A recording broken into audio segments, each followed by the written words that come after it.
Одри Кэтлин Растон родилась 4 мая 1929 года в небольшом бельгийском городке Иксель, неподалеку от Брюсселя. Ее мать, Элла ван Хиемстер, носила титул баронессы и происходила из старинного баронского рода, ведущего свою родословную с XVI века. Личность же отца, Джозефа Растона, большей частью окутана слухами и ничем не подтвержденными данными. Точно можно сказать лишь то, что он был британским подданным и некоторое время был почетным консулом на острове Ява, где, вероятно, и познакомился с будущей матерью Одри. Позже Джозеф, возможно, чтобы придать аристократичности своей фамилии, изменил ее с Растон на двойную Хепберн Растон. Так малышка Одри стала носить фамилию Хепберн Растон. В семье нередки были ругань и ссоры между родителями, во время которых испуганная малышка Одри пряталась под обеденным столом или просто убегала, закрыв уши. В итоге, когда девочке было 6 лет, родители разошлись. Одри была очень привязана к отцу, и его уход стал для нее страшным ударом. Особенно сильно сказалось то, что когда отец уходил, девочка кричала ему: «Папа, не уходи! Папа, я люблю тебя!» Но он даже не обернулся, он просто ушел.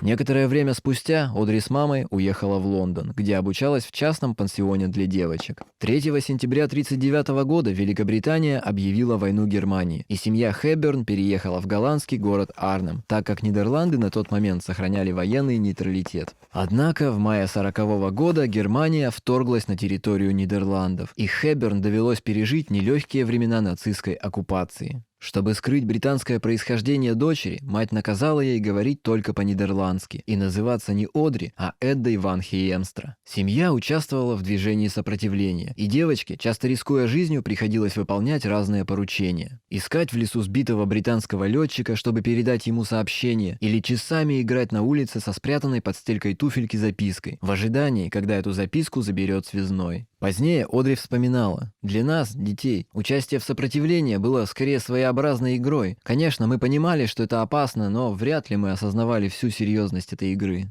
В голодную зиму 44-го жителям Арнема пришлось особенно трудно. Из-за запрета, наложенного немцами на поставку продовольствия, Голландию охватил настоящий голод. Люди выживали как могли, вплоть до того, что им приходилось есть сырые луковицы тюльпанов. Вследствие постоянного недоедания у Одри возникли проблемы с обменом веществ, развилась анемия и начались приступы астмы. После окончания войны в 1945 году семья переехала в Амстердам, а затем, наконец, вернулась в Лондон. Больше всего тогда Одри, мечтавшая в будущем стать балериной, любила танцевать и не без трудностей смогла поступить на обучение в знаменитую школу танца «Мадам Рамбер» в Лондоне. Мадам Рамбер не скрывала своего мнения. Слишком высокая, слишком тощая, слишком неразвита для таких лет. Одри обещала заниматься с утра до вечера, чтобы догнать остальных, и действительно делала это, но все ее усилия не помогали. Мадам Рамбер была резка и откровенна. «Не стоит продолжать занятия. Мешают не только высокий рост и худоба, нет данных. Но я так люблю танцевать». «Разве я сказала, что нельзя танцевать? Отнюдь, ты хорошая танцовщица, но не балерина. Танцевать ты будешь и уже можешь, но в кардебалете. А я артистов кардебалета не обучаю, не хочу тратить время. Для кабаре того, что ты умеешь, достаточно. Примой тебе не стать никогда». Так Одри Хепберн ушла от мадам Рамбер, навсегда распрощавшись с карьерой балерины. Любовь к танцам привела ее, как и говорила мадам Рамбер, в кардебалет. Она участвовала в разных мюзиклах, и со временем ее стали изредка приглашать на съемки в кино. Правда, роли ее тогда были небольшими. Одри даже не всегда указывали в титрах, а уж упоминать в критике вообще не находили нужным. В начале 50-х годов на одной из съемок ее заметила знаменитая французская писательница Сидони Калет, которая увидела в ней главную героиню своего романа «Жижи» о парижской девушке, готовящейся к карьере содержанки. Калет предложила Хепберн участвовать в предстоящей бродвейской постановке ее романа. Как ни пыталась Одри убедить Калет в том, что у нее совершенно нет опыта, что она не справится, писательница была непреклонна. Она наотрез отказалась даже слышать о том, что Хепберн не справится со своей задачей. В итоге Одри согласилась, и, как оказалось, Калет была права. На следующий же день после премьеры «Жижи» по Нью-Йорку поползли слухи о новой звезде по имени Одри Хепберн. В 1953 году Одри получила свою первую главную роль в мелодраме «Римские каникулы», в которой она сыграла сбежавшую принцессу. Немалую роль в том, чтобы молодая неопытная актриса справилась со своей задачей, сыграл ее партнер по фильму, знаменитый актер Грегори Пек. Он буквально стал другом и наставником Одри во время съемок «Римских каникул», за что потом она всю жизнь была ему благодарна. Да и не только ему. Она была благодарна всей съемочной команде, которая помогала и поддерживала юную звезду абсолютно абсолютно во всем.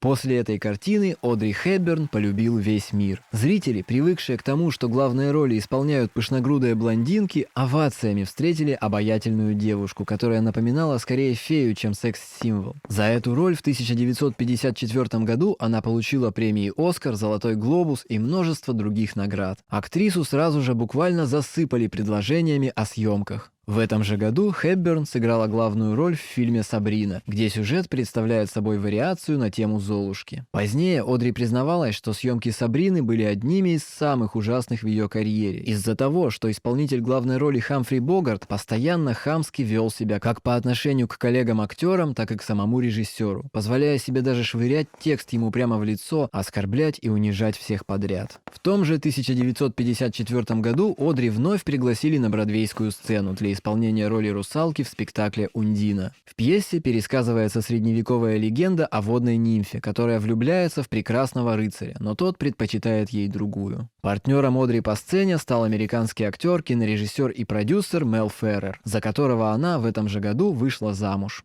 Долгие годы Одри мечтала о встрече с отцом, но где и как его найти, она не знала. Благодаря своему мужу Мелу, который смог навести справки, ей удалось узнать, что отец в те годы проживал в Дублине и имел другую семью. Одри была счастлива, что отец нашелся. Она представляла, как они встретятся, как расскажет об успехах, как он удивится, обрадуется, скажет, что всегда хотел увидеть фотографии своей дочери в газетах. Они встретились, но рассказывать не пришлось. Ему было все равно. Ни ее работа, ни она сама отца не интересовали. Одри хотелось крикнуть: «Очнись, папа! Папа, папочка, это я, твоя дочь, Одри!» Не вспомнил, не очнулся. А она, видя равнодушие в его глазах, не крикнула. И все равно Одри радовалась, что нашла. Теперь она знала, что отец жив, относительно здоров, знала, куда посылать ему помощь, и действительно посылала до самой его смерти в 1981 году. И даже приезжала еще раз, поздравляла с праздниками, рассказывала о себе, но всегда чувствовала, что ему все равно. Почему? Для нее это так и осталось загадкой.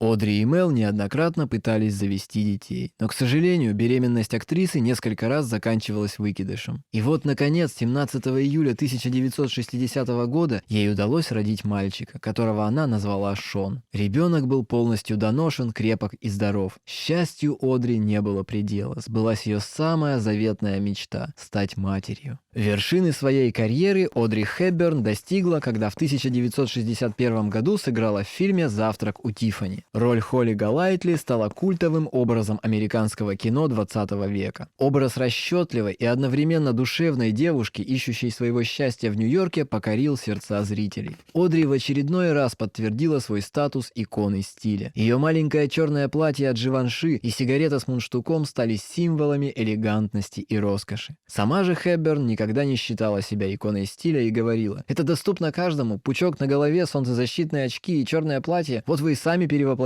в главную киногероиню». Кстати, сигареты были для актрисы не только реквизитом в кино. Одри действительно много курила и могла выкуривать по 2-3 пачки в день. В 1964 году с участием Одри Хепберн на экраны вышел мюзикл «Моя прекрасная леди» по пьесе Бернарда Шоу, где Одри сыграла простолюдинку, из которой главный герой наспор пытается сделать настоящую леди. Фильм собрал огромное количество наград, однако самой Одри в этот раз никаких статуэток не досталось. Да и сама она считала роль в этом фильме провальной, так как кинокомпания втайне от Одри перезаписала все песни, исполненные ей, мотивировав это тем, что она плохо справилась с вокальными партиями. С тех пор актриса дала сама себе обещание больше никогда не участвовать в мюзиклах. В 1966 году вышла криминальная комедия, мгновенно ставшая классикой «Как украсть миллион». В ней 35-летняя актриса сыграла авантюристку, которая планирует кражу поддельного шедевра из Музея изобразительных искусств. О съемках в этом фильме Одри всегда вспоминала с особенной теплотой. На самом пике славы в 1967 году Одри Хепберн приняла решение на время оставить кино. Возможно, она хотела больше проводить времени с семьей, ведь в отношениях с мужем она переживала кризис. Ходили слухи, что муж, у которого карьера в кино складывалась не самым лучшим образом, ревновал супругу к ее успеху. В итоге, после 14 лет брака, в 1968 году пара рассталась. Некоторое время спустя Одри познакомилась с итальянским психиатром Андреа Дотти, который был поклонником актрисы еще со времен римских каникул. Вскоре они поженились, и 8 февраля 1970 года Одри родила от Андреа второго своего сына, которого они назвали Лука. Однако и этот союз не сделал актрису счастливой, так как совместную жизнь омрачали постоянные измены мужа. Брак продлился 10 лет, после чего актриса ушла от Дотти. В 1979 году, в возрасте 50 лет, Одри наконец обрела личное счастье. Она познакомилась с популярным голландским актером Робертом Уолдерсом, и взаимная симпатия между ними появилась с самой первой встречи. Его не интересовала карьерная суета, не было безумных далеко идущих планов, ради которых стоило бы мотаться по свету. Но главное для Одри было то, что он не имел желания ее перевоспитывать, а стремился только поддерживать. Роберт не жаждал славы и внимания журналистов, как Андреа, не напоминал на каждом шагу, что его супруга звезда, не бегал за каждой юбкой и не кичился своими любовными успехами. Брак между ними так и не был официально оформлен, но это нисколько не мешало их отношениям. Финальной ролью в карьере актрисы стала небольшая роль ангела по имени Хэп в фильме Стивена Спилберга «Всегда», снятом в 1989 году. Мелодрама повествует о погибшем пилоте, который возвращается на Землю в образе призрака, чтобы позаботиться о своих близких. После съемок у Спилберга она окончательно оставила кинокарьеру ради благотворительной миссии. Хепберн была назначена послом доброй воли ЮНИСЕФ, фондом при Организации Объединенных Наций, помогающим нуждающимся детям во всем мире. Теперь она решила посвятить себя улучшению судеб детей, проживающих в беднейших странах мира. Ее работе помогало знание языков. Она прекрасно владела английским, французским, нидерландским и итальянским, а испанский язык Хепберн выучила специально для посещения латиноамериканских стран. За 5 лет с миссией ЮНИСЕФ Одри Хепберн объездила более 20 стран мира: Эфиопию, Турцию, Вьетнам, страны Южной и Центральной Америки, Бангладеш. Она занималась вопросами осуществления программ по снабжению нуждающихся гуманитарной помощью, проведению вакцинаций, обеспечению питьевой водой. Работа в ЮНИСЕФ отнимала у Одри много сил, и многочисленные поездки в итоге отрицательно сказались на состоянии ее здоровья. Во время поездки в Сомали и Кению в сентябре 1992 года Хепберн вдруг почувствовала нестерпимые боли в области живота. Полноценное обследование она смогла пройти лишь по приезду из Африки, и к большому несчастью у нее обнаружили злокачественную опухоль в кишечнике. Через пару недель была произведена операция, которую врачи назвали успешной, но 3 недели спустя актрису вновь госпитализировали с возобновившимися болями. Оказалось, что опухоль дала метастазы в соседние ткани, и врачи вынуждены были признать ее неоперабельной. Одри сообщили, что ей осталось прожить не более 3 месяцев.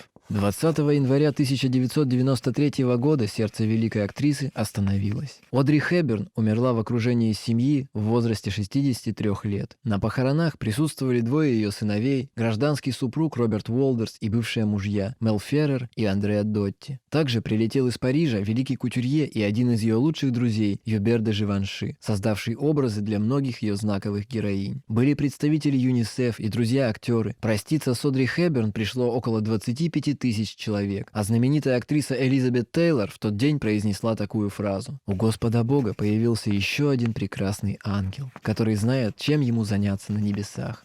Одри Хепберн – легендарная актриса, икона стиля, чье имя до сих пор синоним слов «красота» и «мода». Одри по праву можно назвать одной из самых искренних и непосредственных актрис Голливуда. Вряд ли найдутся люди, равнодушные к ее очаровательной улыбке, но мало кто знает, что за милой внешностью стоит сильный характер и большое сердце. Разбивая многие стереотипы об актрисах, Одри была очень образована и свободно говорила на 5 языках. В 1990 году именем Одри Хепберн даже был назван сорт тюльпанов. Свой непростой жизненный путь она прошла с чарующей улыбкой и грацией неземного создания. Актриса, надевшая самое знаменитое маленькое черное платье в истории, навсегда останется одним из ярчайших символов золотой эры Голливуда. Одри Хепберн занимает почетное 4-е место в списке 100 величайших актрис кинематографа. Но главными ролями своей жизни она считала роль мамы и роль посла доброй воли. С обеими Одри Хепберн справилась отлично. Сыновья выросли прекрасными людьми, за которыми которых их маме не было бы стыдно, а благотворительность стала куда более привычным делом, чем в годы ее работы в ЮНИСЕФ. И это лучшее, что сделала в своей жизни Одри Хепберн. Только одна ее мечта не исполнилась. Мира на Земле так и нет. Снова в разных странах идут войны, и страдают от них больше всего дети. Поэтому у ангела по имени Одри Хепберн еще очень много работы.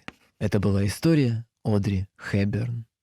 Вы на канале Short History. Подписывайтесь на канал, чтобы не пропустить новые выпуски наших коротких историй. Ставьте лайки, жмите колокольчик, пишите комментарии. Будьте с нами.